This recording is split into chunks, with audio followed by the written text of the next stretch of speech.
Voici maintenant à Kings Falls, au parc Marie-Victorin. Ce parc abrite un jardin qui vous impressionnera avec des mosaïcultures géantes 3D.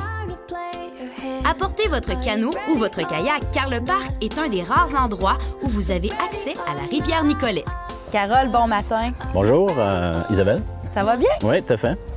Un passionné d'eau vive, d'eau, de rivière, de kayak, canot?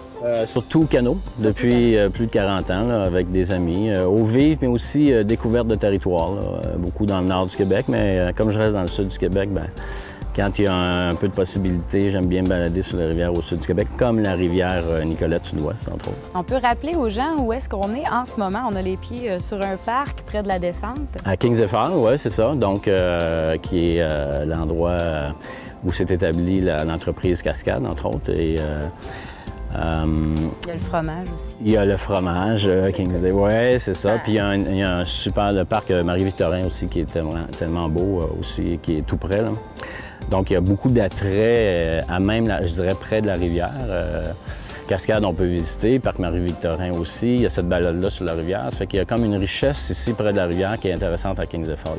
On est en train de séduire les gens tout près de la rivière. Justement, le petit pont qu'on parlait, la petite passerelle est vraiment magnifique. Ouais, ça a été fait il n'y a pas si longtemps que ça. Non, ça a été inauguré au printemps dernier. Donc, c'est tout neuf. On passe par-dessus, on voit les petites lanternes. Donc, on essaie justement, je pense, de dire aux gens, regardez, ça vous appartient. Oui, c'est ça, c'est ça. Mais c'est ça, ça fait partie, je pense, d'un petit mouvement là, de fond pour redécouvrir nos rivières puis se les réapproprier.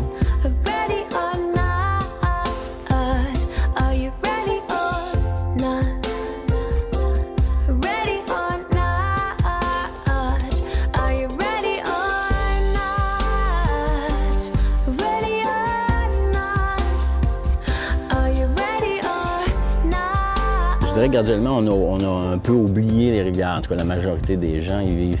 Moi, j'étais enseignant avant, puis j'ai amené beaucoup les jeunes à la rivière, puis je me suis rendu compte qu'ils ne connaissaient pas la rivière. C'était comme la première fois qu'ils pataugeaient dans les rivières, OK? Quand nous autres, on les amenait, les éducateurs, OK? Puis moi, mon enfance, on était souvent dans les ruisseaux puis dans les rivières, là, OK? Ça fait qu'il y a comme, je dirais, eu un espace de temps jusqu'à maintenant, où, dans les dernières décennies, où on a oublié nos rivières, dans le sud du Québec particulièrement.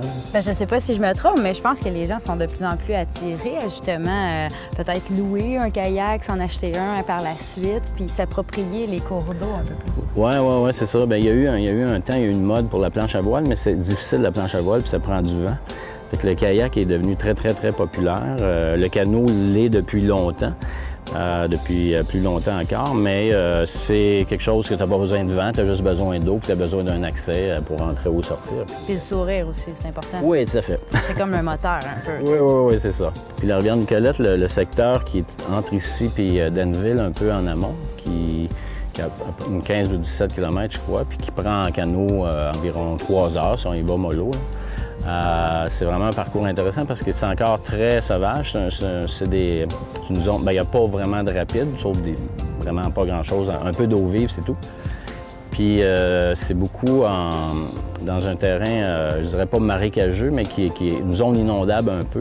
Donc, il y a beaucoup encore de forêts, puis il y a beaucoup d'endroits où est-ce que les arbres couvrent totalement la rivière. Comme un tunnel. Oui, c'est ça. Puis ça, c'est vraiment intéressant. Aujourd'hui, c'est pas comme ça partout sur la rivière Nicolette sud-ouest, mais cette section-là est vraiment intéressante pour ça.